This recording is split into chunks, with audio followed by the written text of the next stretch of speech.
কি এক কাণ্ড করে ফেললেন রাষ্ট্রপতি মোহাম্মদ শাহাবুদ্দিন চুপ্পু।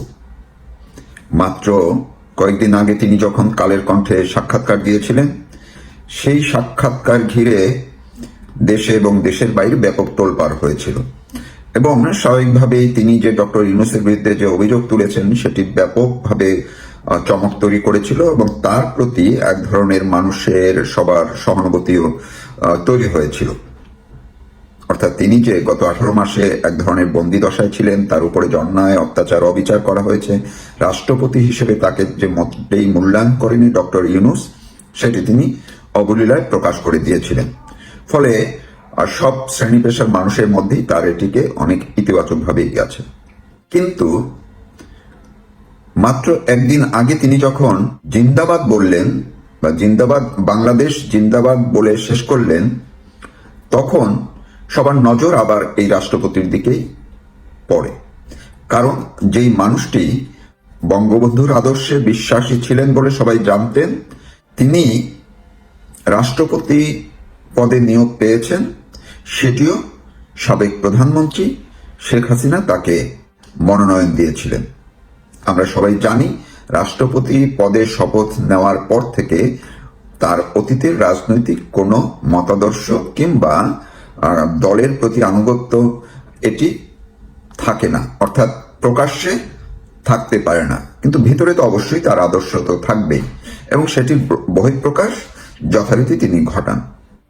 বঙ্গবন্ধুর আদর্শের কথা বলেছেন, মুক্তিযুদ্ধের কথা বলেছেন, এমনকি তিনি তার বক্তব্যে আপনারা শুনেও দেখতে পারেন বিভিন্ন ফুটেজে, তিনি বর্তমান যে সরকারটি আছে এই বিএনপি কিংবা জিয়াউর রহমান, তারেক রহমান, তাদের বিরুদ্ধেও বিভিন্ন সময় প্রসঙ্গত বিভিন্ন বক্তব্য দিয়েছেন। কিন্তু আজ তিনি যে কাণ্ডটি করেছেন এটি একেবারেই নজিরবিহীন একটি ঘটনা। কি করেছেন তিনি? আপনারা একটু আজকে আমি সবাইকে অনুরোধ করব, আপনারা রাষ্ট্রপতি শাহাবুদ্দিন চুপ্পু যে নারী দিবসের অনুষ্ঠানে বক্তব্য দিয়েছে সেটি একটু শুনে দেখবেন। তিনি এই নারী দিবসের বক্তব্যের মধ্যে পরিষ্কার ভাষায় প্রয়াত প্রেসিডেন্ট জিয়াউর রহমানকে স্বাধীনতার ঘোষক হিসেবে বলে দিয়েছেন এবং শহীদ রাষ্ট্রপতি জিয়াউর রহমান বলে সম্বোধন করেছেন। প্রশ্নটি হলো, যেই ব্যক্তিটি বঙ্গবন্ধুর কথা বলে বঙ্গবন্ধুর আদর্শ ধারণ করে প্রকাশ করে নিজে রাষ্ট্রপতির চেয়ারে বসলেন এবং চেয়ারে বসেও তিনি যেই আদর্শের কথা তিনি বলেছেন, প্রচার করেছেন, প্রকাশ করেছেন, রাষ্ট্রপতি হিসেবে তিনি তার বক্তব্য দিয়েছেন, বাণী দিয়েছেন, একই পদে থাকা অবস্থায়, আমি আবার বলছি, রাষ্ট্রপতির চেয়ারে থাকা অবস্থায় রীতিমতো ডিগবাজি দিয়ে ফেললেন। তিনি তার সেই আদর্শ একেবারে উল্টে ফেলে বর্তমান যে ক্ষমতাসীন দলটি আছে সেই দলের দলীয় আদর্শকে তিনি ধারণ করেছেন এবং ব্যক্ত করেছেন প্রকাশ্যে। এই ক্ষেত্রে রাষ্ট্রপতি পদে শপথ নেওয়া বা সাংবিধানিক পদ অনুযায়ী শপথ নেওয়ায় তিনি রীতিমতো তার শপথ ভঙ্গ করেছেন, তার এক ধরনের মতাদর্শগত স্খলন ঘটিয়েছেন, যেটাকে নৈতিক স্খলনও বলা যায়।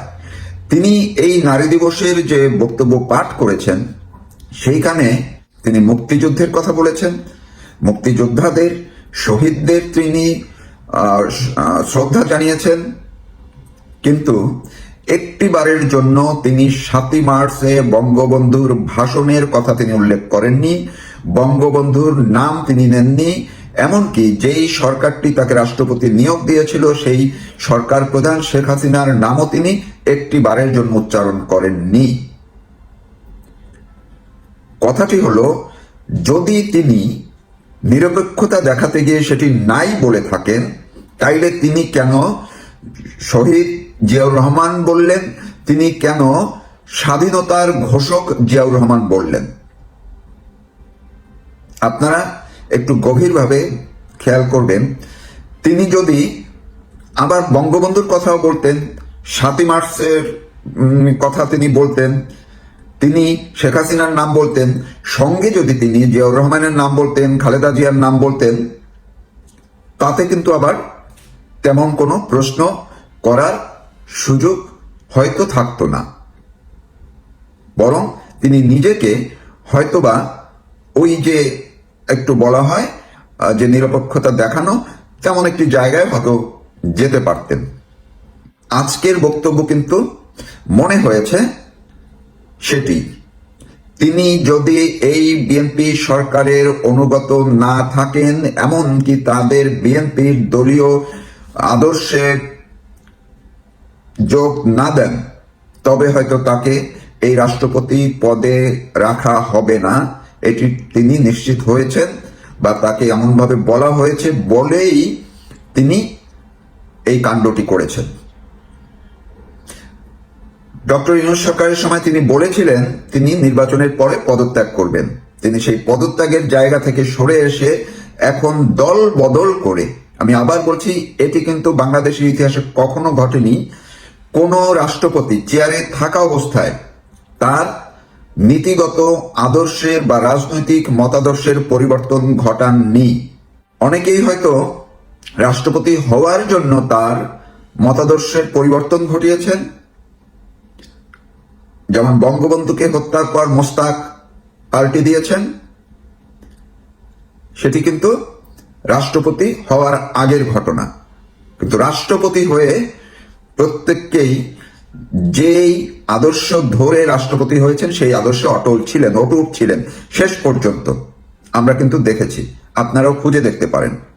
একমাত্র শাহাবুদ্দিন চুপ্পু আজকে সেই কাণ্ডটি করলেন। তিনি তার সাবেক দলীয় আদর্শ রীতিমতো পরিত্যাগ করে বাংলাদেশের এই রাষ্ট্রপতিদের ইতিহাসে বড় একটি কলঙ্ক তৈরি করলো আজকে।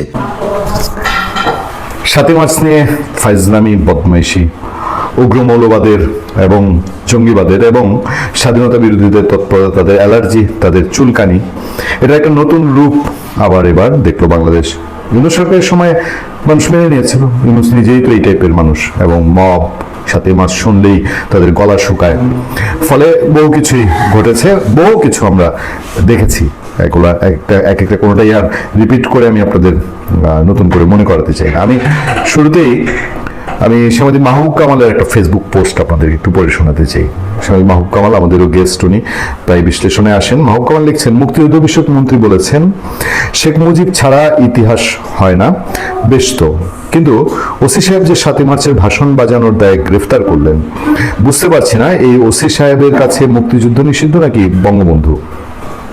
আপনাদের কারো কাছে যদি জিয়াউর রহমানের সেই স্বাধীনতার ঘোষণাটির রেকর্ড থাকে, ওই ওসি সাহেবের সামনে একটু বাজাবেন কাল।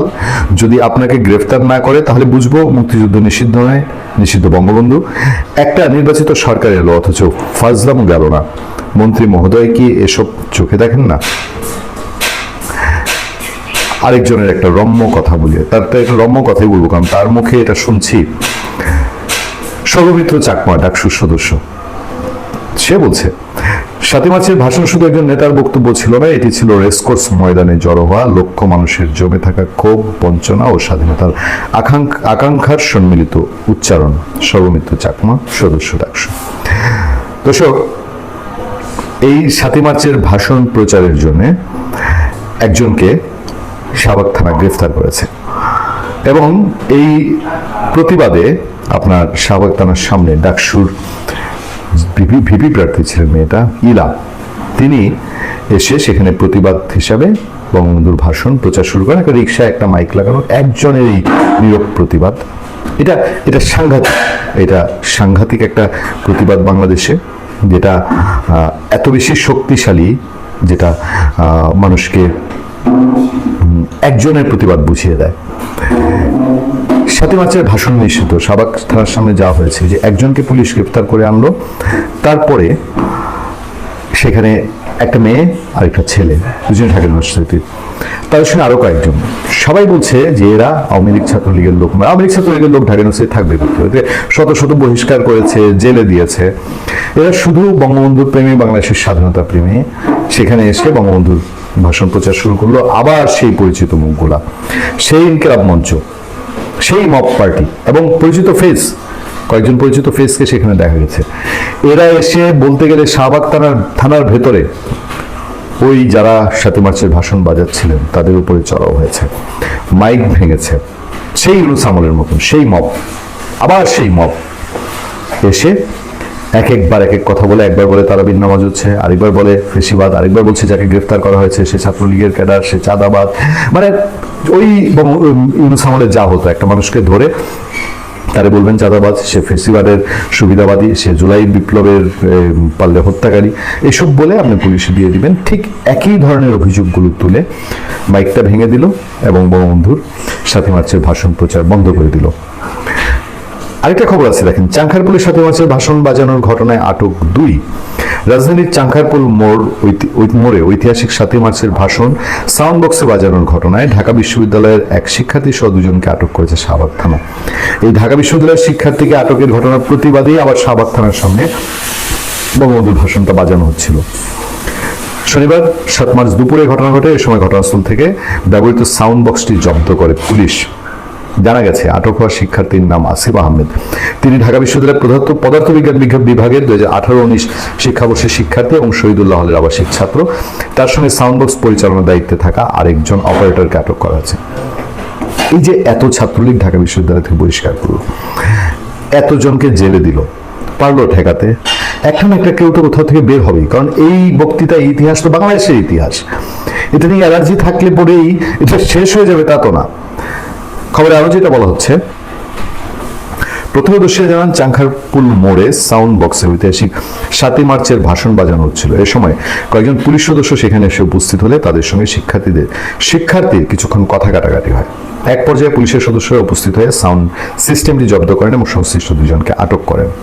শাহবাগ থানার ওসি মনিরুজ্জামান বলেন, ওটা বঙ্গবন্ধুর 7 মার্চের ভাষণ বাজাচ্ছিল, এটা তো নিষিদ্ধ, এজন্য নিয়ে আসা হয়েছে। বঙ্গবন্ধুর 7 মার্চের ভাষণ বাজানো নিষিদ্ধ নিয়ে এসছে কোন কাগজে, কোন আইনে? শাহবাগ থানার ওসি সাহেব কি কাইন্ডলি একটু জানাবেন? উনি কি ইউনূসের সাথে একসাথে, বা ইউনূসের রিক্রুটমেন্ট বলে তিনি কি ইনকিলাব মঞ্চ করেন? তিনি কি তৌহিদি জনতা যিনি বলছেন যে 7 মার্চের ভাষণ বাজানো নিষিদ্ধ? মন্ত্রীরা কি ভুল বলছে? মন্ত্রীরা যে অস্বীকার করছে না ইতিহাস। প্রয়াত রাষ্ট্রপতি জিয়াউর রহমান যে ইতিহাস অস্বীকার করেন নাই, শাহবাগ থানার ওসি সাহেব সেটাও স্বীকার করছেন। এ বিষয়ে কোনো অভিযোগ আছে জানতে চাইলে তিনি বলেন, অভিযোগ দিচ্ছে বলেই তো তারে নিয়ে আসা। কে অভিযোগ দিয়েছে জানি না, ইতিহাস একদিন এগুলোর জবাব নিশ্চয়ই দিবে। পরবর্তী পদক্ষেপ সম্পর্কে জানতে চাইলে তিনি বলেন, এটা আমাদের সিদ্ধান্ত হবে, এত তাড়াতাড়ি যদি সিদ্ধান্ত জানতে চান তাইলে কেমনে দিব, এটা আমাদের সিদ্ধান্তের বিষয় আছে, নিয়ে আসছি, সিদ্ধান্ত নিব, স্যারের সাথে আলোচনা করি, তারপর বলতে পারবো। এখন আপনারা এসেই যদি কি করলেন এই কথা বললে কেমনে পারবো? আমরা মাত্র নিয়ে আসলাম, সিদ্ধান্ত নেই, তারপর ঠিক আছে। সাহেবের মতন এই ওসি খুব করিতকর্মা ওসি, প্রমোশন হবে নিশ্চয়ই নাকি? শাহবাগ থানার সামনে যে বিশৃঙ্খল ঘটনা ঘটেছে, পরে সবাই একত্রিত হয়ে বলছে এটা মব, থানার ভেতরে হানা দিয়েছে, এটা মব। সেখানে ডিসি মাসুদ সাহেব উপস্থিত হয়েছেন, সাংবাদিকরা বলেছে যে যেভাবে, এবং তারা সবাই বলছে যে 7 মার্চের ভাষণ নিষিদ্ধ না এই দেশে। 7 মার্চের ভাষণ প্রচার করা বাংলাদেশে আইনে অন্যায় নয়, শাস্তিযোগ্য অপরাধ নয়। তারপরেও বাংলাদেশের ইতিহাস, বাংলাদেশের স্বাধীনতার ইতিহাস, বাংলাদেশের ঐতিহ্য, বাংলাদেশের গর্বের স্বাধীনতা সংগ্রামের উপরে এই মবকারীরা দিনের পর দিন হানা দিয়ে যাচ্ছে গত 2-3 বছর ধরে। এর আগে বাড়াবাড়ি হয়েছে 7 মার্চ নিয়ে, আমরা অসংখ্য কন্টেন্টে, আওয়ামী লীগ সরকারের সময় অসংখ্য কন্টেন্টে বলেছি, এত বেশি মাত্রাতিরিক্ত বাড়াবাড়ি হয়েছে